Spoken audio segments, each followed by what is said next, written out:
also privileged to have Ms. Ashima Oban, Senior Partner at Oban and Associates, with us as our speaker. With her extensive experience, Ms. Oban will provide valuable insight into the complexity of fundraising as well as the key legal risk involved in this. And at the end, I would also like to thank to all our participants, those are joining us today. And I also request them to ask as many as question and raise queries so that you can get the solution of your problem here. But we can take all the queries at the end of the session. So now, without wasting any further time, I would request our today's speaker, Ms. Ashima Oban, ma'am. Please take the stage. Ma'am, over to you. Ma'am, you are on a mute. Thank you, Akshat, for the warm welcome. I'm most happy to be here today. And thank you to everyone who took the time out to attend this session. I also have a small presentation which I'll be sharing on the screen alongside when I talk. Happy to share this with everyone at the end of the presentation if anyone so needs. Good evening. As Akshat mentioned, I'm Ashima Oban. I'm a partner with Oban and Associates. I head the corporate law and M&A practice at the firm. Oban and Associates is a full-service law firm with 3 offices in Delhi, Bangalore, and Pune. We have a team of 75 lawyers who advise on corporate M&A, intellectual property, and litigation matters. My team and I have been advising clients on all stages of a company's business, right from the stage of, the inception of the brand or the business, from the incorporation of the company or an LLP, the contracts that are required to get the business going, and or different levels of fundraising, whether it's a friends and family round, your different series A, B, C of investment or strategic investment, or even a strategic acquisition. We've advised on different sectors ranging from real estate, fintech, hospitality, luxury retail, and as well as media. In today's session, I will be speaking about fundraising and key legal risks. As promoters of businesses, you would know that fundraising is an important aspect of the growth of your business. But along with it come a number of challenges and risks. So it's very important to have appropriate financial, tax, and legal advice. And we're here just to discuss a few key things that one needs to watch out for. The thing that's first and foremost, and I can't emphasize this enough, is the importance of your deal structure. Before we even get into the first stage of an MOU or an LOI or a term sheet, it's very important to sit with your advisors and finalize the deal structure. Usually this is done in conjunction with financial and tax advisors as well. While deciding on the deal structure, there are a number of legal aspects that have to be considered. We mentioned a few of them on this slide. First, we mentioned is the applicability of the Foreign Exchange Management Act. In event fundraising is being done through an entity that is not Indian, then you have to look into the FEMA and see what kind of compliances are required. The FEMA has certain sectoral caps. What do I mean by that? That there are certain areas in which the foreign investment is limited. There are certain areas for foreign investment in which requires prior government approval.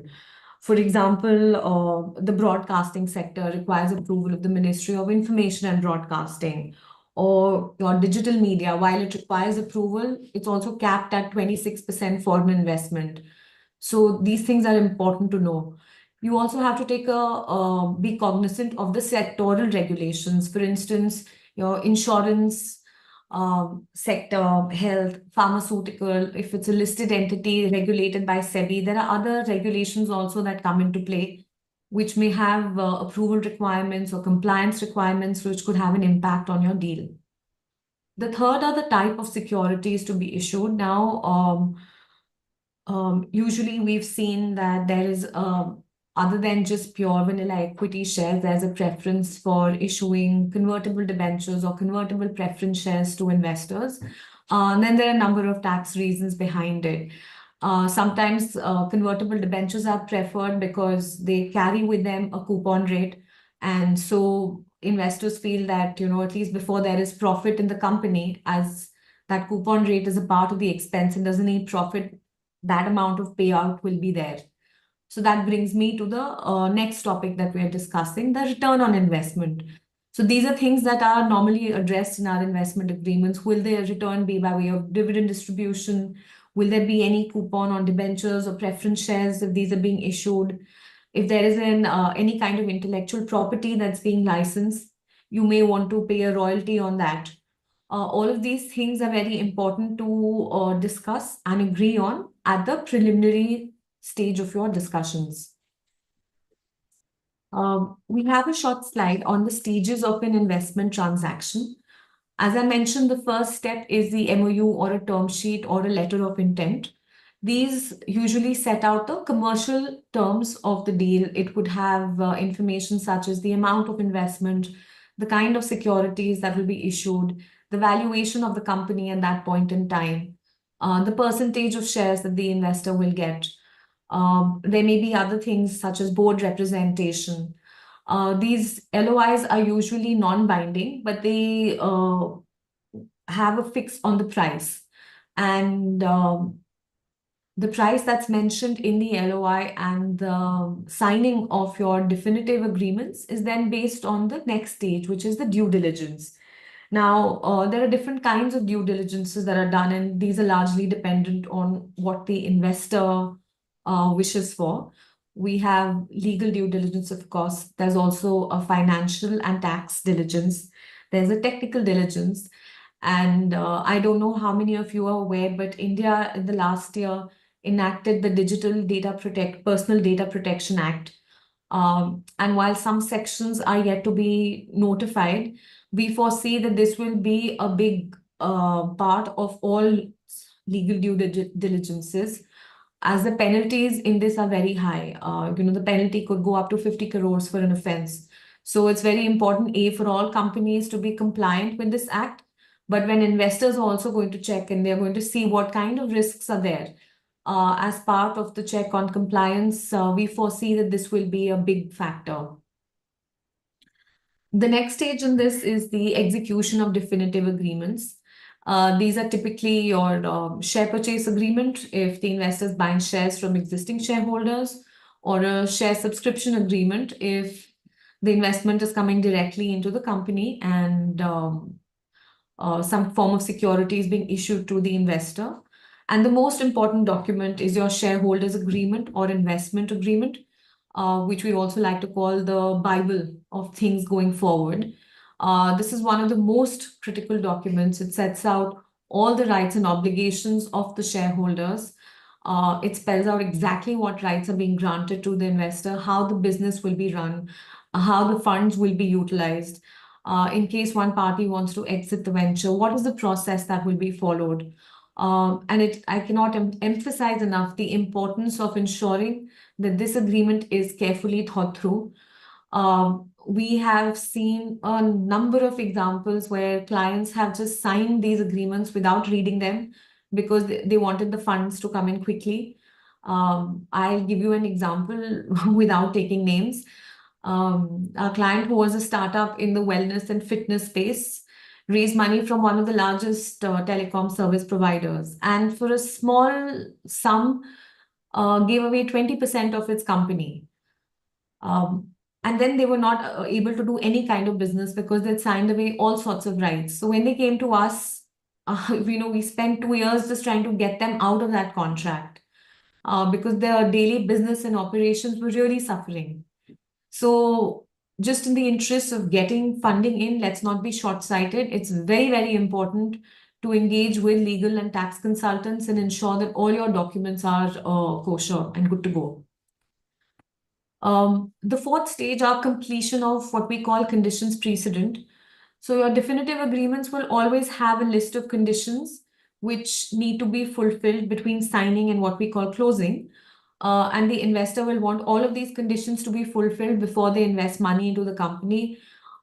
These could be large ticket items. For example, if You have signed some key customer contracts, but those contracts say that there cannot be any change in shareholding in your company. And we've seen this enough time in our due diligence exercises that almost all contracts have this clause saying you can't change your shareholding without taking the counterparts approval. So a small thing, but then those approvals are required before the funding comes in. We have seen sometimes that there are existing investment agreements that have similar restrictions, or they have a non-compete on the promoters doing something else. All of these need to be reviewed. There could be certain third-party approvals, like government approvals, that are not in place. Or there could even be smaller things, that there are some compliances that haven't been done, or certain filings need to be made with certain regulatory authorities. So all of those are what we call conditions precedent, or CPs, and these have to be fulfilled before closing. The closing is typically the date on which the investment comes in. Simultaneous with the investment coming in, there are a bunch of things that have to be done. First and foremost being the share certificates being issued to the investor, the registers being updated, filings being done with the ROC, amending the articles of association of the company if your definitive agreements so require. Sometimes these agreements also have post-closing obligations. Like I mentioned, that the due diligence may point out that certain compliances were not done. All of these are not red flag issues, so all of them don't have to be conditions precedent. So the company and the investor may agree that, okay, ABC are smaller ticket items, and we'll put a time period, maybe 30 days or 60 days after the funds come in, and all of these issues will then need to be dealt with. And that's typically how these agreements are structured. The first stage then is due diligence. This is a very important stage. This is the time where the investor and their advisors are going through the books of the company, the public records, to see what kind of issues may come up. As I mentioned before, there are different types of diligence. You'll have legal, you'll have tax, you'll have technical, data protection. All of this will be going on simultaneously. Typically, a virtual data room is created for the investor, and their advisors go through all the documents. What we always advise our clients is that before you are doing a due diligence exercise and a third party is coming in and pointing out 10 faults in the company, it's a very, very good idea to conduct an internal legal audit and see where you are. It may be that there are 7 or 8 things that have to be fixed, and these can be quickly fixed before the investor starts their due diligence. And believe me, it's easier to do it at that stage rather than go back and forth with your investor on their due diligence report and have your funding held up because of that. Addressing compliance gaps proactively. So, of course, if any gaps are flagged in your internal audit, you should be fixing them. But more important than that is ensuring that regular compliance in your organization is going on. So, whether it's with the company secretary or whoever's advising on labor compliances, just ensuring that all of these are done. It's very important. Typically, the legal issues that come up during the due diligence are lack of statutory approvals. For example, we've seen lots of times that offices don't have the necessary Shops and Establishments Act, or for real estate projects, sometimes the consent to establish, consent to operate has not been taken. Environment impact assessment has not been done. There may also be that if you're running a business that's running on your brand, what if the trademark has not been registered? What if there is a litigation going on around the brand usage? You have licensed some tech, which is an integral part of the business that you're doing, but the license agreement has not been executed properly, or it's not adequately stamped. These are all issues that do come up in the legal due diligences, and need to be rectified. I'll give you an example. We were doing a due diligence for an investor, wherein brand new SPV had been set up for doing one construction project. And we came across one MOU that was signed 4 years ago between the promoters and another party, saying that we will not do any real estate projects. So that became a very, very important red flag for us. And we said, before we proceed further, this needs to be addressed. You need to terminate this MOU. So these are the kind of issues that could come up. And how investors would typically deal with this is that, like we already mentioned, that there would be conditions precedent. So the things that could be fixed will come under your conditions precedent bucket. Then there could be representations and warranties that the investors will take on business and operations. And linked with that are indemnities. So if any rep or warranty turns out to be inaccurate or misleading, and there is any kind of loss that is suffered by the company and thereby to the investors, they will seek indemnities from that. Which is why for the investor, the due diligence exercise becomes very, very important. And for the company and for the promoters, the way your agreements are drafted and negotiated become important because, and we'll come to this in a bit, it will be very important for us to ensure that the warranties that are given, the indemnities that are given, these are all limited and capped. Yes. So like I mentioned to you that representations and warranties are taken for the business and operations. These include what we call standard warranties. Standard warranties are on the authority of the company to sign to, and the company will say, okay, we've taken all our internal approvals. If there are any third-party approvals required for this transaction, we've taken that. We are incorporated, we are compliant. Then there are business and operations related representations and warranties. Now, these would be, from anything from HR related, that there are no labor disputes, there is no trade union, or there could be material agreements that, the agreements that have been shared with the investor are the only agreements. There are no coercive terms, there are no restrictions. For key customer contracts, what are the termination periods? Reps will be taken on those.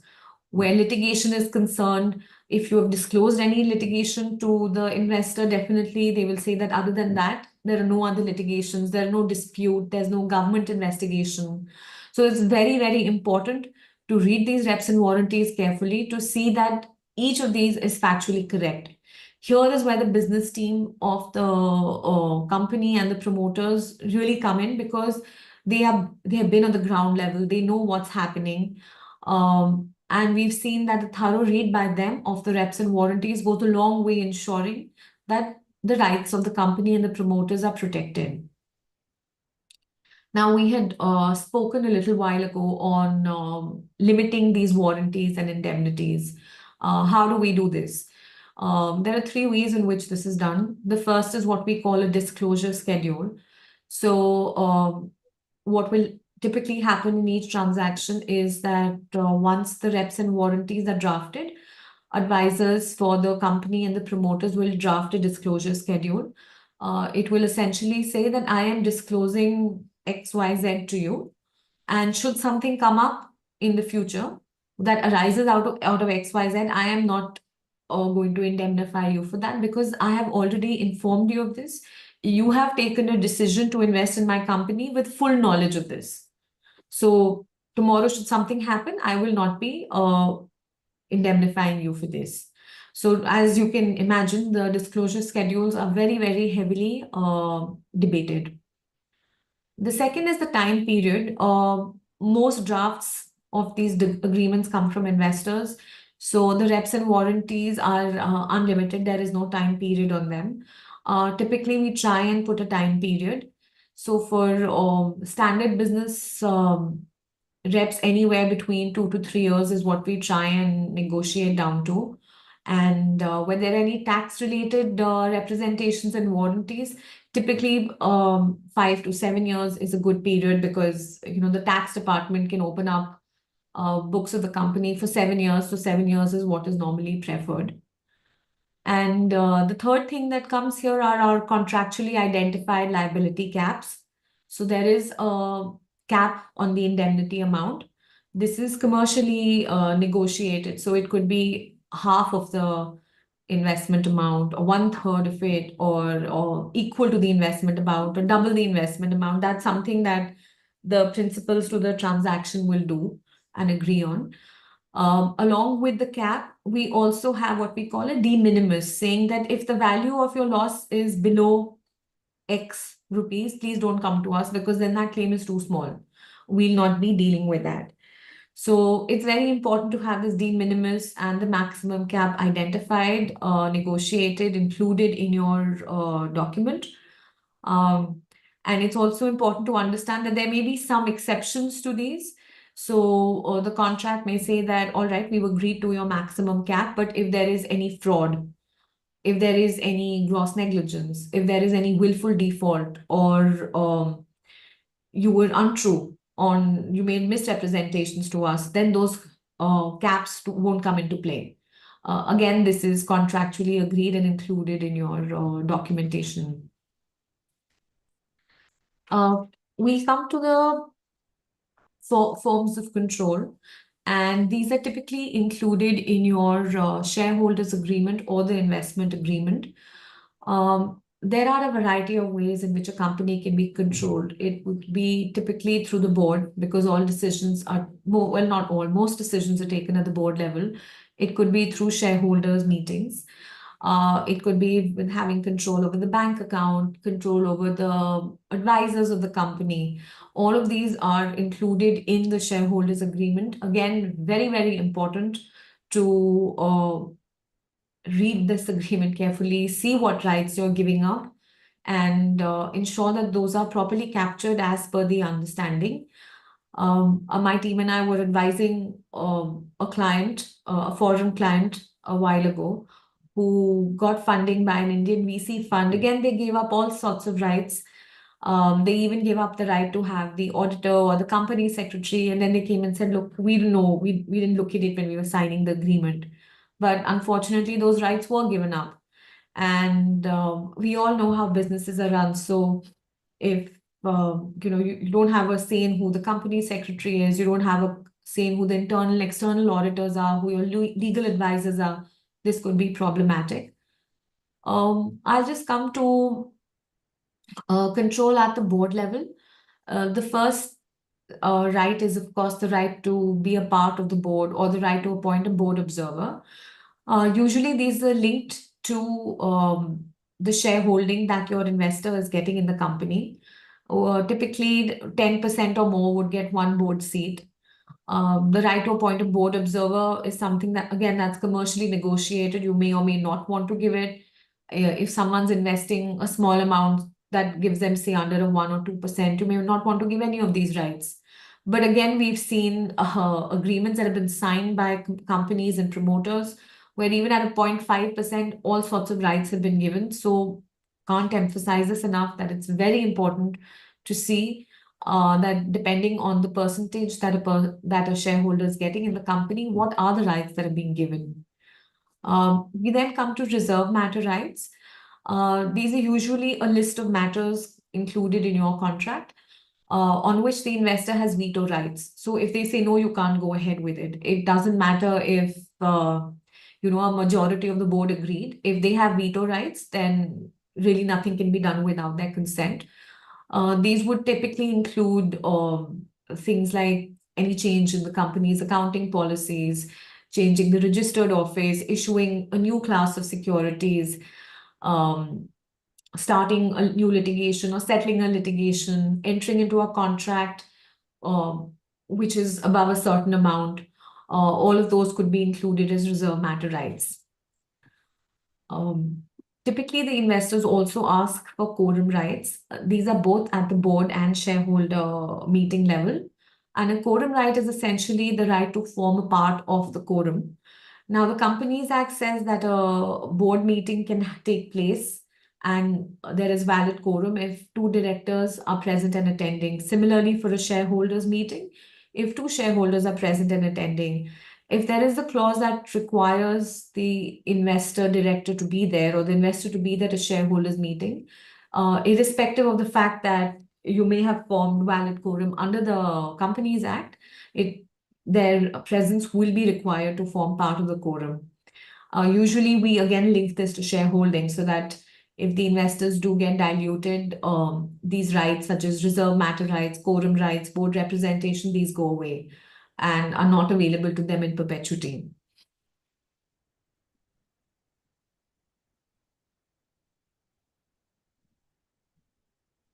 Certain other investor rights that are always included are one is anti-dilution protection.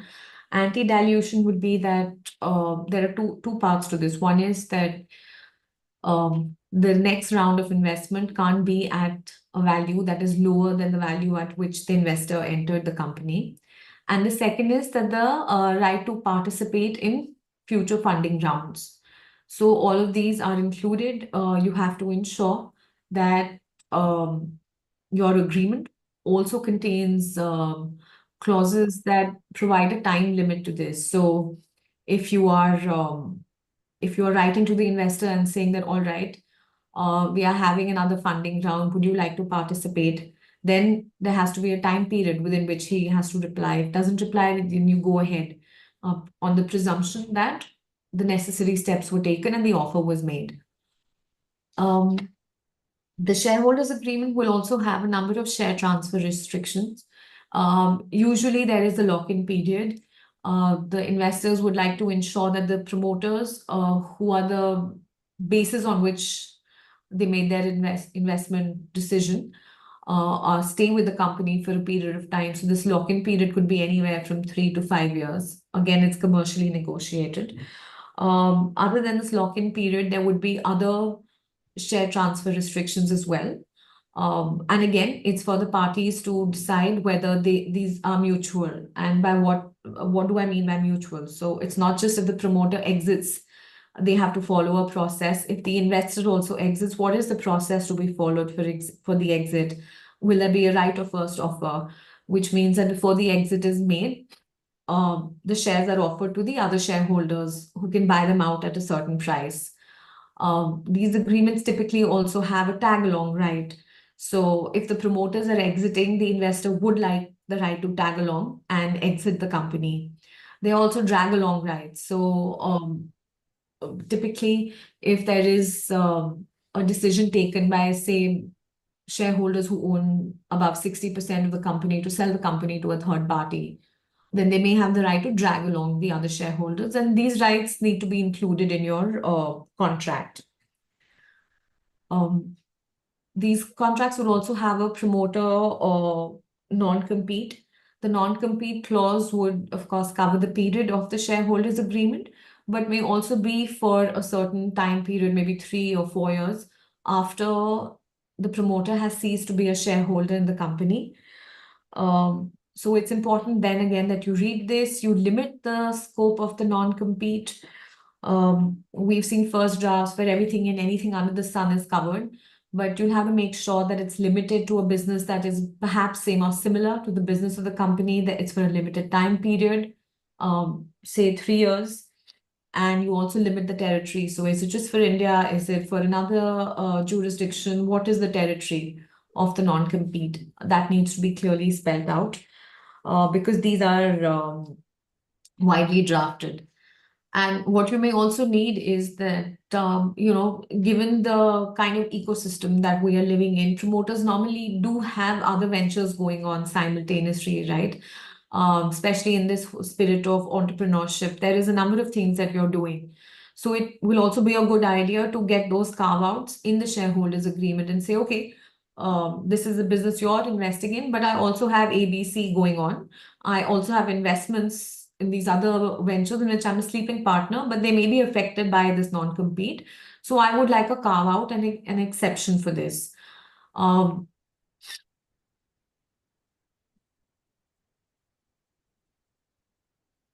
Now, this is where we have seen maximum disputes, investor disputes, actually, on the exit options.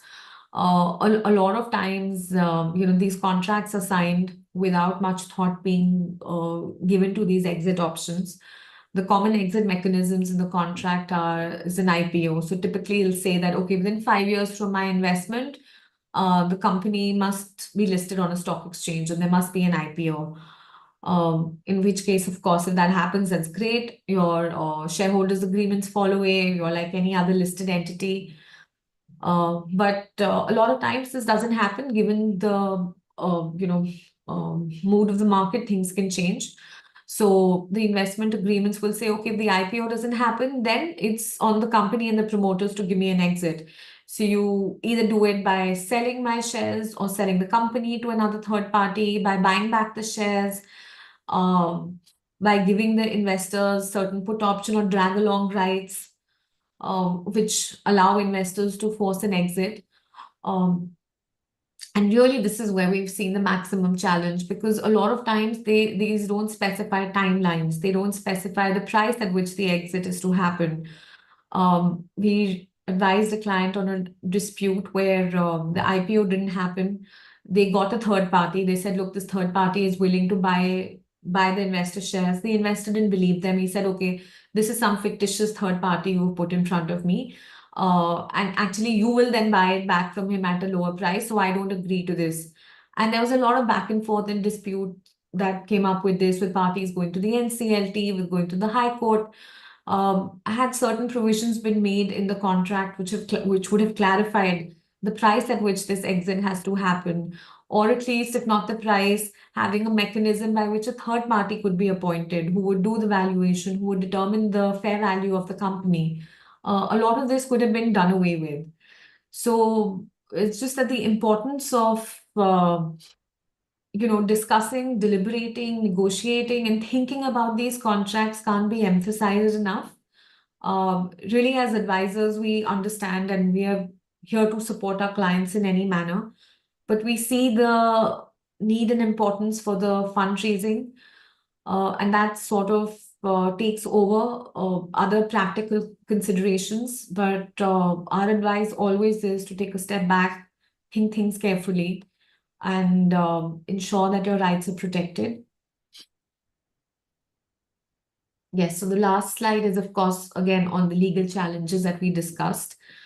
If there is a foreign investor in the company, then you have to comply with the Foreign Exchange Management Act, with the Income Tax Act. Then most contracts also have a liquidation preference. So if there is liquidation of the company, the investors may demand a preference in payouts. The law has a certain waterfall that needs to be followed. First your employee dues are to be paid out. Then we have to pay certain statutory dues, and then come the shareholders. You have to carefully think about this and see the manner in which these are to be addressed. So that's it for us from today.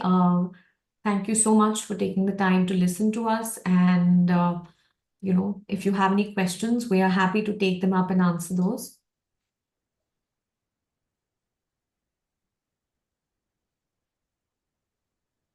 Yes, ma'am. We have a few questions in my personal chat. One is, how do we ensure compliance with charitable solicitation laws across all jurisdictions? Sorry, how do we ensure? Ensure compliance with charitable solicitation laws across all jurisdictions where they operate their legal practices and all. Yes. So I think one thing that has to be done is that in any jurisdiction that you're operating, please ensure that you have appointed a legal advisor and you have appointed a tax advisor. Between these two kinds of advisors, they will tell you what are the compliances you have to do. 9 out of 10 compliances between legal and tax, they will be able to handle. If there is a 10th that they cannot handle, then they will tell you what to do. For example, in India, we all know one of the challenges of doing business in India is that there are a number of labor compliances. Each state in India has its own, so they all differ. So for clients who have factories and operations in multiple parts of the country, we always tell them that, look, let's hire a labor consultant in each of these jurisdictions. Let this person be responsible. Every 3 months, let him give a report to the board saying that all of this has been done. So the board can at least see, and they will be able to say that, okay, as a diligent organization, we have appointed a consultant. He has done everything. He's given a report to the board, so we have checked. We've done whatever a prudent person could do. So I think these things are a great starting point. And next question is, ma'am, what strategy do we have to manage reputational risk associated when they are going for fundraising? Okay, so I think confidentiality is the most important thing. When you're going in for fundraising, you have to ensure that not every Tom, Dick, and Harry in the market knows what you're doing. Because what we've seen is that while some people may have your best interests at heart, not everyone else does. People are very happy to scuttle a deal. They will talk nonsense about the company, about the promoter, about the reputation. So that's something that's very important. Please ensure confidentiality. Whoever are the advisors that you're discussing this with, please sign NDAs with them. The third thing is what should be done right from the start of the business.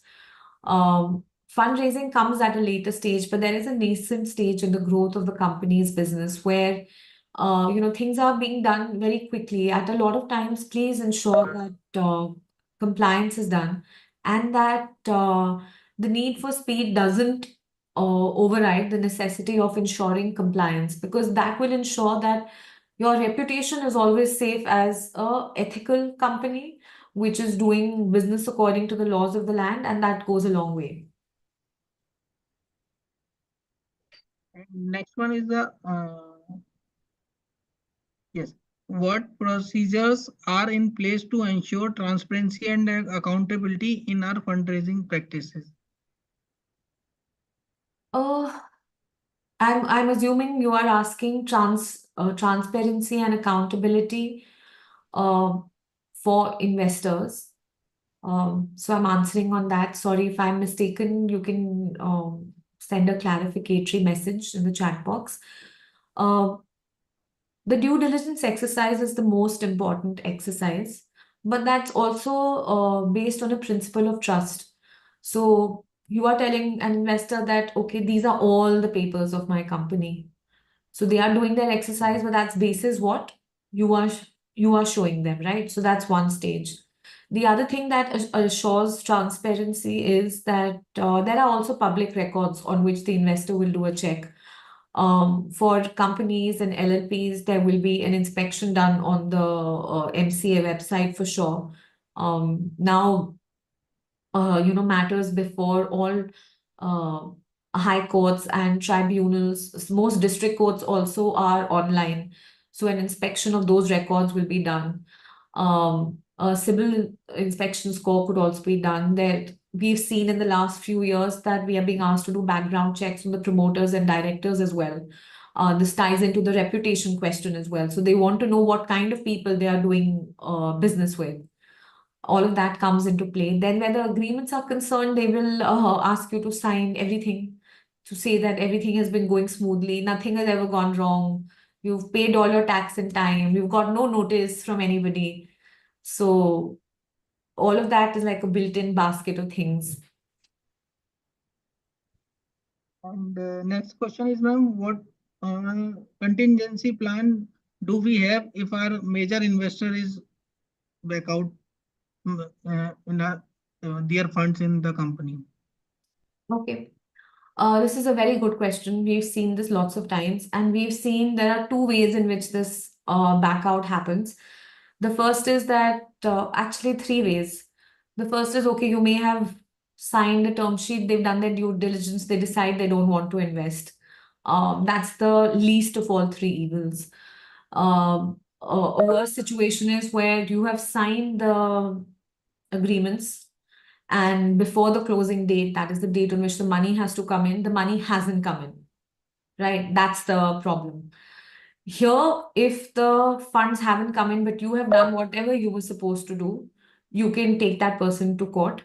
You can ask for specific performance of your contract, and the courts will direct the payment to be made.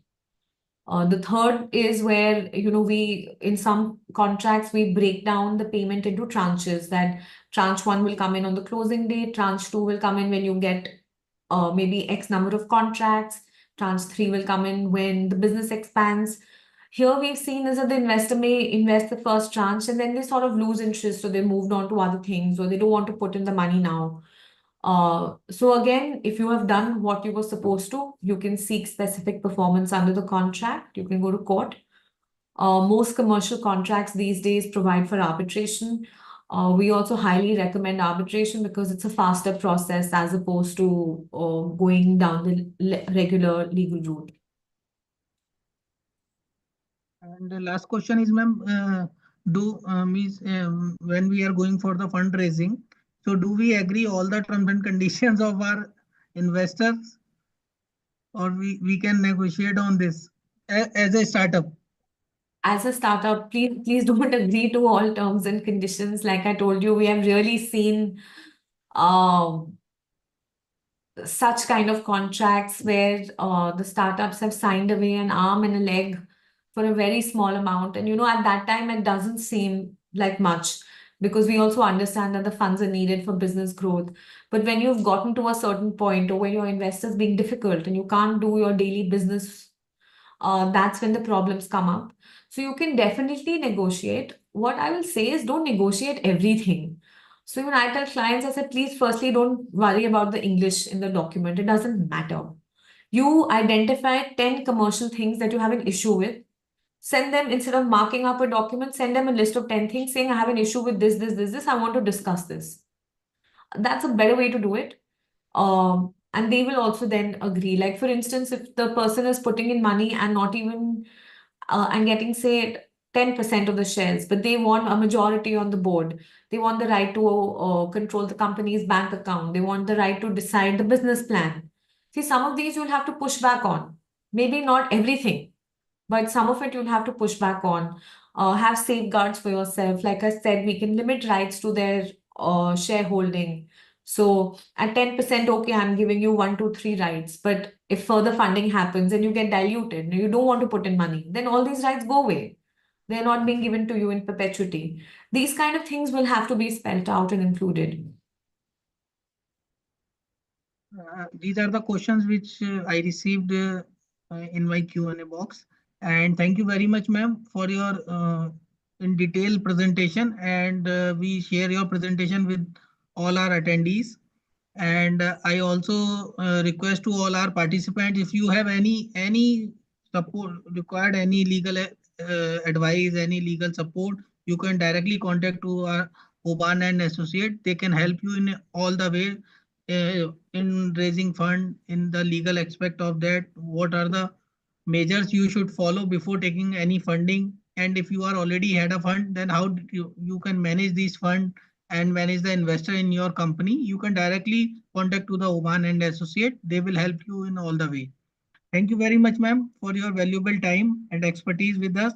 And I am very thankful for the Oman and Associate for arranging and making possible for this session today. And we have many more interaction in future also on different topic, which is valuable for the startups and MSMEs. Yes, thank you so much. We'd be very happy to do further sessions. We have different people from the IP team or the franchise team who could do these sessions. Thank you, Akshat, for having us, and thank you for everyone who attended. I know it's not easy to take out time from a working day, so thank you so much. All right. Thank you very much. And our next session is on 25th of February, which is on TDS, tax deduction at source, because after budget, TDS is the main concern point of the every CFO and the financial professionals. So our next topic is TDS on 25th of February. Please register for this if you are not registered till now. Okay. Thank you, ma'am. Thank you very much. Sanjeev ji, please close the session.